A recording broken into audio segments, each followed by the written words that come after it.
Welcome to another episode of The Brand Called You, a podcast and podcast show that brings you leadership lessons, knowledge, experience, and wisdom from thousands of individuals from around the world. I'm your host, Ashutosh Garg, and today I'm delighted and privileged to welcome a well-being entrepreneur from Dubai, Bobbi Hartshorne. Bobbi, welcome to the show. Thank you so much for having me. Bobbi is the founder and chief well-being officer of WellWise. She has expertise in leadership, well-being, transformation, and public speaking. So, Bobbi, let's start talking about WellWise. Tell me a little bit about this venture. Sure. So WellWise is designed to take the guesswork out of workplace well-being. And we do that by joining the dots between well-being, performance, and business success, and helping organizations with a keystone investment in this area. They can take as little as 4 months, and they can go through a process with us that helps identify their workplace well-being challenges, and then we can work with them to create a strategy to overcome them and optimize things and generally improve the workplace well-being within their organization. Interesting. And what was your motivation to start an organization for well-being? So I would say in some ways it became a bit of a calling, actually. I had spent the previous 5 years of my career working in the student space, where I had pioneered a student wellbeing strategy for the student accommodation sector. And my interest, my expertise, my passion for the wellbeing space really evolved during those years. But I really felt that there was more that I could be doing around a wider field. And I sort of identified a couple of challenges that organizations were going to be facing. One of them was very much related to my work in student space, because Generation Z and subsequently Generation Alpha are going to bring some very new challenges to the workplace from all kinds of perspectives, but also well-being. And so helping organizations to understand and overcome those. Then, of course, we can't talk about well-being without talking about the COVID-19 pandemic and the impact that has had as a pandemic. But of course, the other big trend that's created is fundamentally a significant shift in our value system.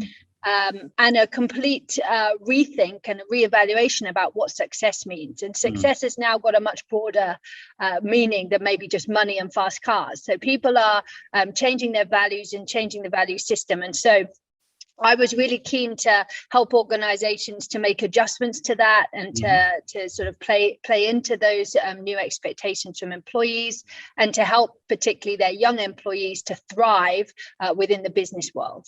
Fascinating. And before I move further, how do you define well-being? Oh, well, it's interesting because well-being actually has a fairly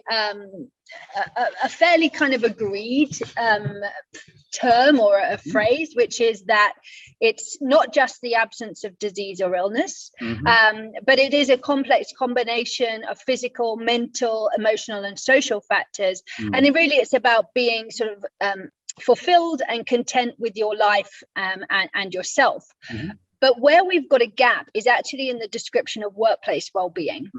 Previous descriptions, first of all, there aren't very many of them. And secondly, they're quite outdated. They were kind of written in the 80s, the early 90s, etc. And so they're a little bit outdated. So WellWise actually wrote our own, which we felt more reflects where we are in this journey today. And so we describe workplace well-being as the art of synchronizing the success of an organization with the optimization of its people.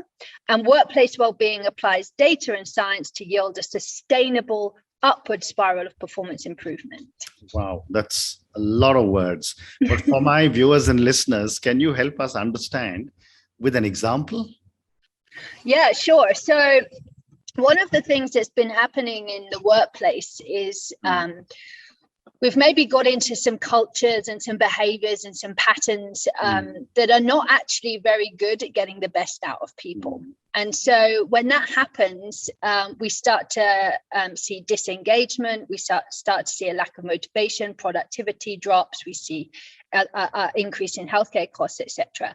And what workplace well-being is, and sort of the new evolution of workplace well-being is really designed to do, is to is to help each individual, but also the collective, to optimize themselves, optimize their performance as individuals and as a group, and to unleash their full potential.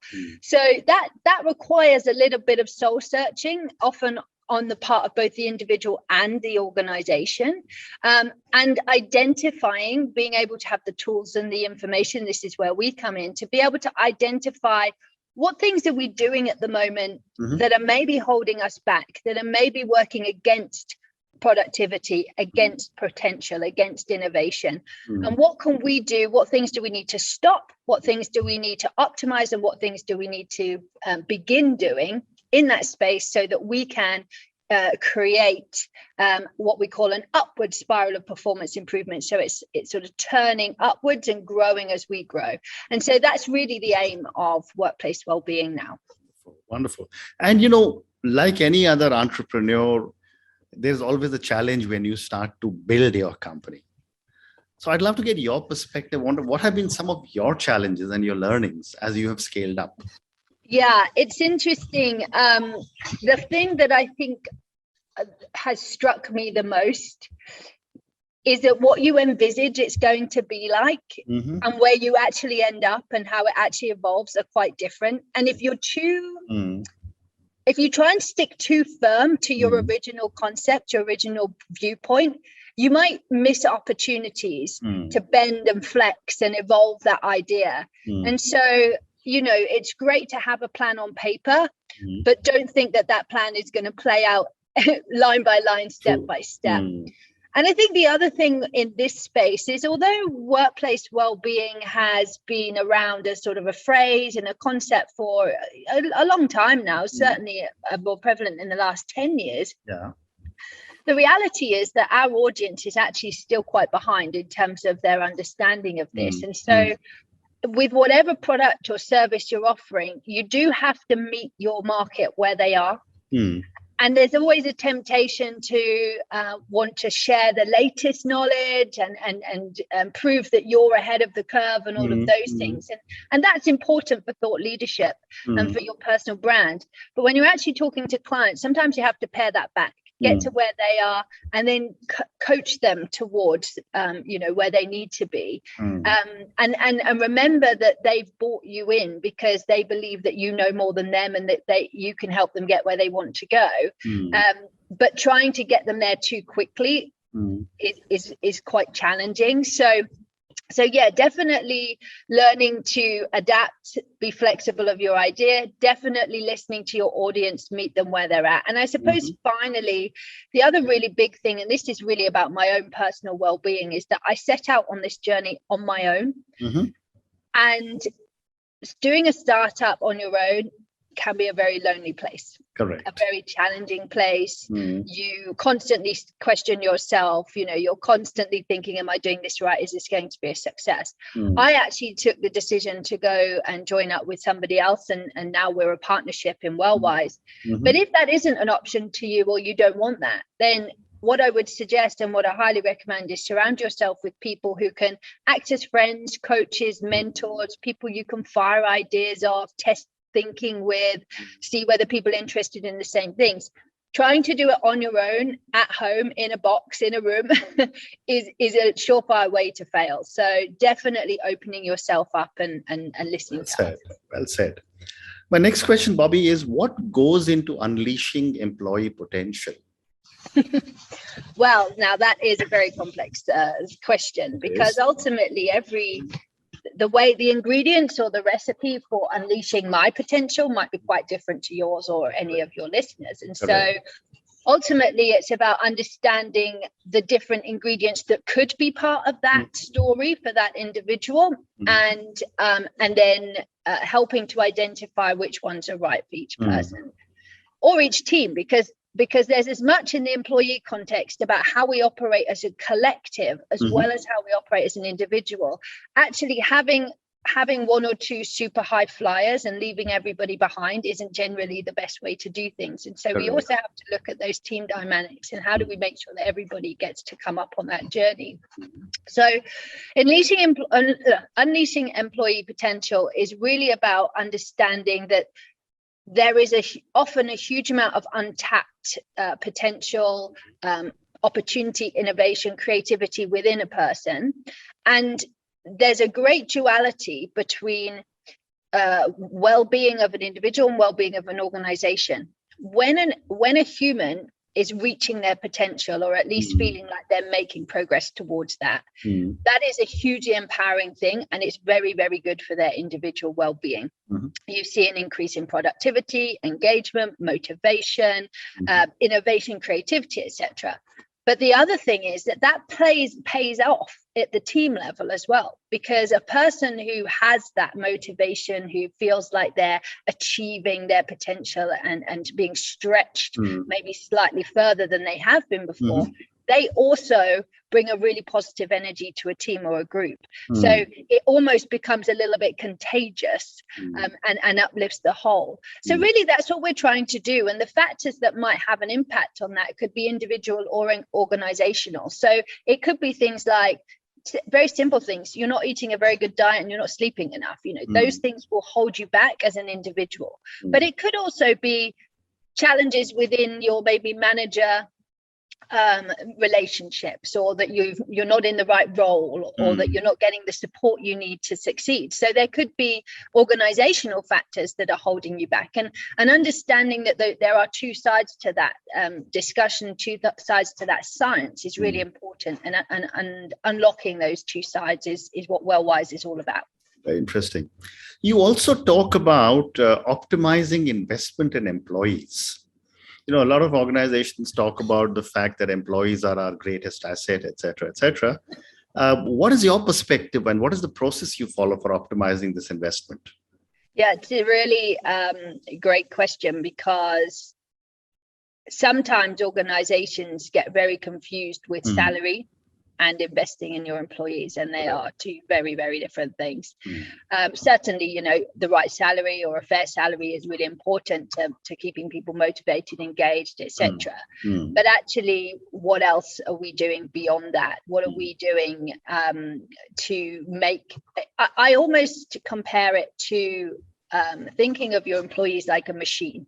And I don't want to dehumanize it, because that isn't the right thinking. But if you had a machine that had to produce things for you, let's say bottles, for instance, and suddenly that machine was producing wonky bottles, or not as many bottles, or it was taking longer, you would go and tinker around in the machine. You would say, hang on, what's going on here? I need to fix something, or oil something, or etc.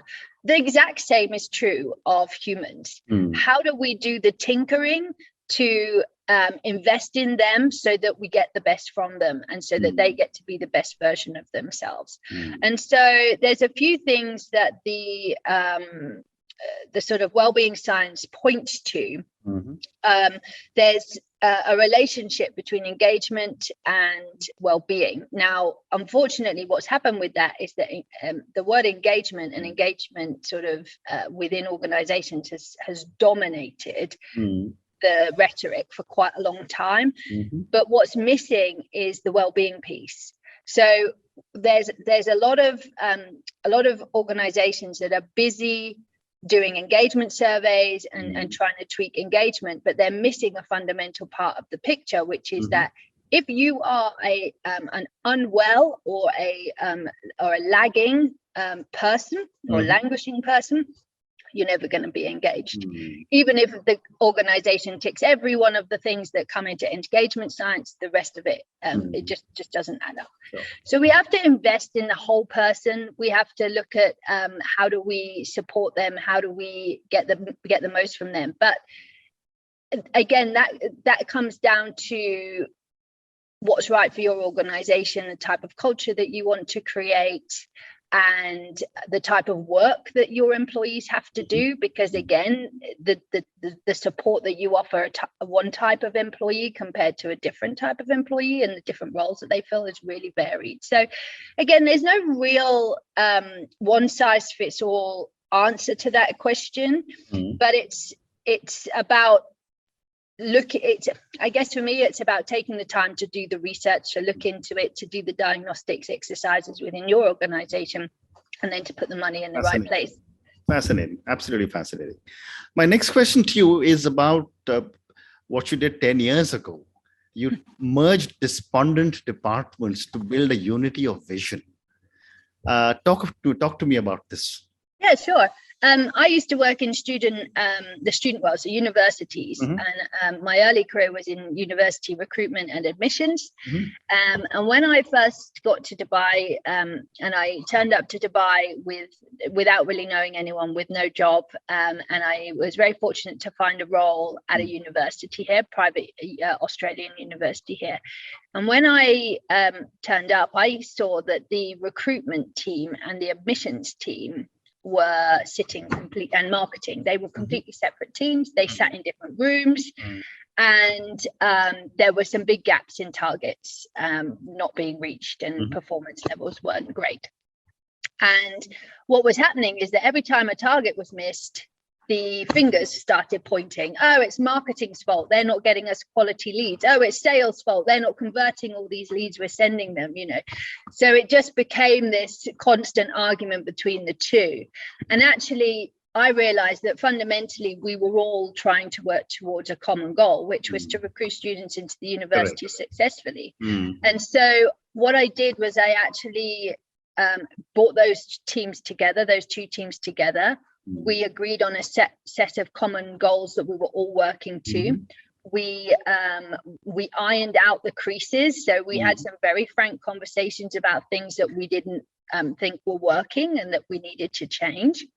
And we also had a bit of an airing of frustrations, clear the air, etc. So there was kind of a whole process over the course of a few months where we had to sort of scratch away some of the mess and the mud and reveal a clearer picture, but a picture that we were all walking towards, not one that one team was in this direction, the other team's in another direction. So yeah, doing that was really good, and we were really we found that the results were much more successful, and actually frankly just coming to work was so much more enjoyable because there was so much less animosity and frustration. Fantastic. My next question to you is on technology. You must be working with a lot of HR leaders, and you're doing so much work in wellness space and in well-being. How is technology changing the way you work with your clients? Yeah, it's interesting. So I've got a bit of a double-edged sword perspective on technology in this space. I think that there are some elements that can be really, really empowered by technology, but I also do worry that sometimes it's so easy to just buy a technological solution and throw it on everybody's computer or everybody's phone and hope that they engage with it. And that that doesn't actually often help unless it's also surrounded by a conversation around what we're trying to achieve there. Within WellWise, we're using the latest research technology. We've curated our own dashboard technology to help understand the data that we're able to provide and the insights and the information that we give to employees to help them find the right resources and the right support. But actually the process that we go through at WellWise is very, very human. It's very much about culture and strategy and all the rest of it. So there is absolutely a place for technology to help us make sense of the information and to cut it in different ways and to give us new perspectives. And there's a place for the right type of technology at the solutions end of things.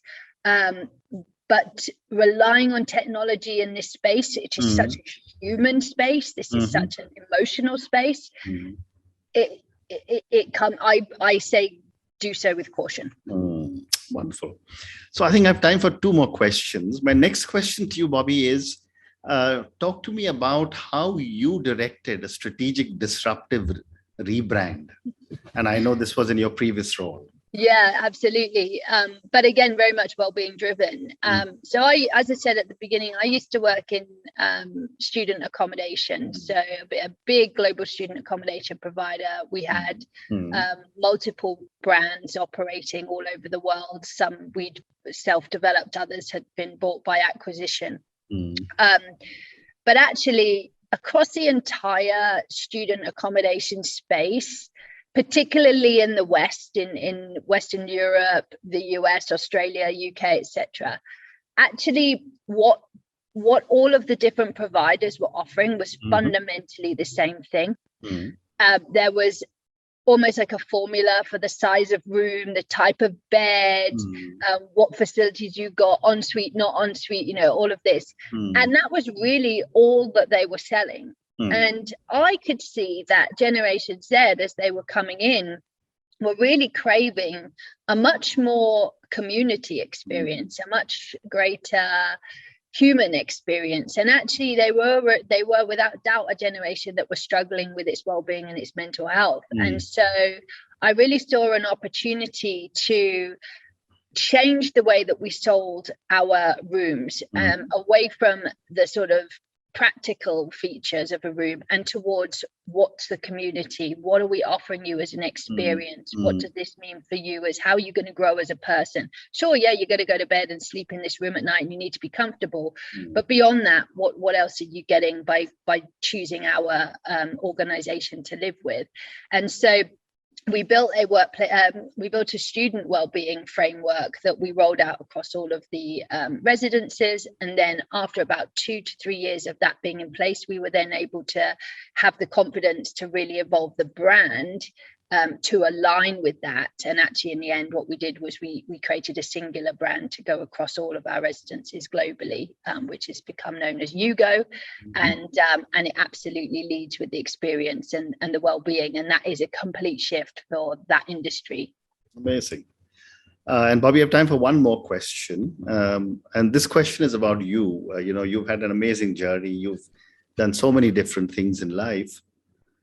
What would you say are 3 key milestones or pivot points in your life or your career?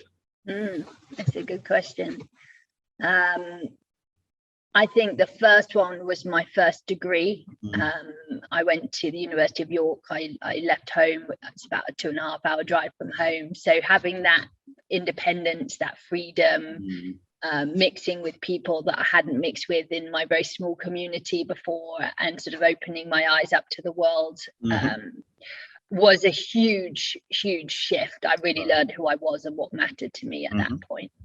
I suppose the second one was moving to Dubai. I mean, I come from a very, very small rural village in the center of England. Dubai could not be more different in terms of the people and the temperature and the culture and all the rest of it. But what a wonderful experience that has been in terms of opening up my eyes and allowing me to engage with people from all different cultures and to value that, and to really understand that regardless of where you're from or what you do, that there's a value in that, and that getting people to contribute to the same thing from different perspectives is so important as we talk about diversity agenda. And then finally, starting my own business. I mean, absolutely trying to do that from scratch. And also I've always, as probably is not a surprise, I've always been very proactive with looking after my own well-being, but trying to do that alongside building a business where you don't have that stable income, you don't have those set hours every day, having to kind of shift and learn how to look after myself in a very different context. That's been a real learning curve and a learning journey for me, but I'm hoping I've started to conquer it now. Oh, interesting. How interesting. Bobbi, on that note, thank you so much for speaking to me. Thank you for talking to me about your amazing journey building WellWise, and for sharing so much of your deep knowledge about well-being and wellness. Thank you also for speaking to me about some of your own learnings in the area of wellness, and how you have, strategically disrupted brands, how you have worked with different people. And thank you again for talking to me about your milestones. Thank you and good luck. Thank you so much. It's been an absolute pleasure. Thank you. Thank you for listening to the Brand Called You videocast and podcast, a platform that brings you knowledge, experience, and wisdom of hundreds of successful individuals from around the world. Do visit our website www.tbcy.in to watch and listen to the stories of many more individuals. You can also follow us on YouTube, Facebook, Instagram, and Twitter. Just search for the Brand Called You.